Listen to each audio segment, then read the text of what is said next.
জয় জগন্নাথ। উল্টো রথযাত্রার জন্য পুরীর উদ্দেশ্যে আমরা রওনা দিয়েছি। দিনটা ছিল 4 জুলাই। দুরন্ত এক্সপ্রেসে রাতের সফরে আমরা ছিলাম। এই যে আমার মা বাবা এবং অন্যান্যরা, এবং এই যে আমি জগন্নাথ বলদেব সুভদ্রা গোপালকে নিয়ে।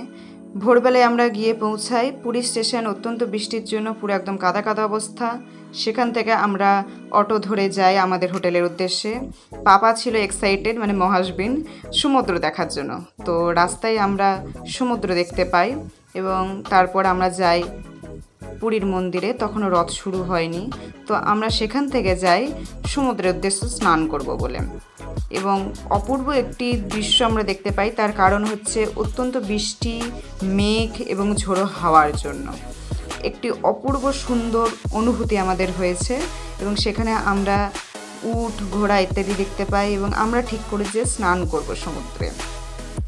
আমাদের সব সামগ্রী প্রভুকে ধরিয়ে আমরা চলে যাই স্নান করতে সমুদ্রে। এবং সেখানে হয় কিছু ফটোশ্যুট। এই যে আবার মা বাবা, মৌমাতাজি, আর এই যে আমাদের ছোট্ট মহাসবিন, ও খুবই এক্সাইটেড জলে নেওয়ার জন্য। এবং আমরা সবাই মিলে খুবই স্নান করি। তারপর আমরা হোটেলে চলে আসি এবং সন্ধ্যাবেলায় আমরা যাই রথের উদ্দেশ্যে পুরীর মন্দিরে।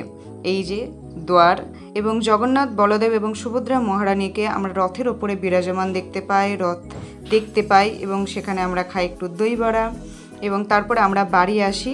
আসার পথে আমরা ছোট্ট জগন্নাথ, বলদেব, সুভদ্রাকে দেখতে পাই। এবং হোটেলের সামনে আমাদের কিছু গোমাতা দাঁড়িয়েছিল, গাভী, এরা দাঁড়িয়েছিল, ছোট্ট ছোট্ট বাচ্চারা। এবং আমরা তাদেরকে কিছু রুটি খাওয়াই।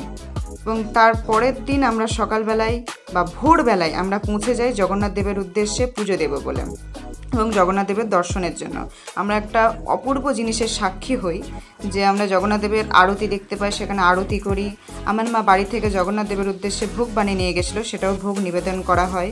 এবং তারপর আমরা ওখান থেকে আসি পুরুষোত্তম মঠে। এবং তার সেদিনকে ছিল একাদশী, শয়ন একাদশী। সে একাদশী আমরা একাদশী ব্রত সেখানে পালন করি। এবং আমার মা হোটেল রুমে এসে আমাদের যে ছোট্ট জগন্নাথ, বলদেব এবং সুভদ্রা এবং গোপাল ছিল, সেখানে আমরা আরতি করি।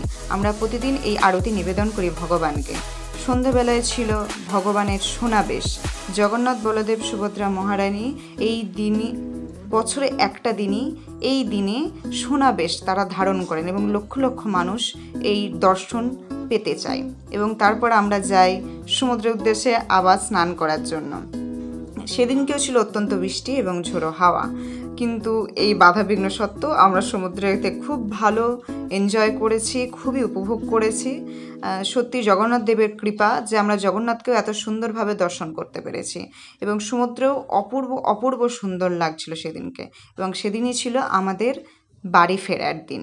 এই হচ্ছে আমাদের হোটেল থেকে একটি ভিউ।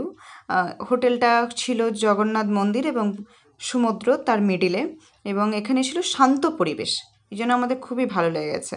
এবং তারপরে আমরা রওনা দিই আমাদের বাড়ির উদ্দেশ্যে। এই যে এটি হচ্ছে অন্তিম।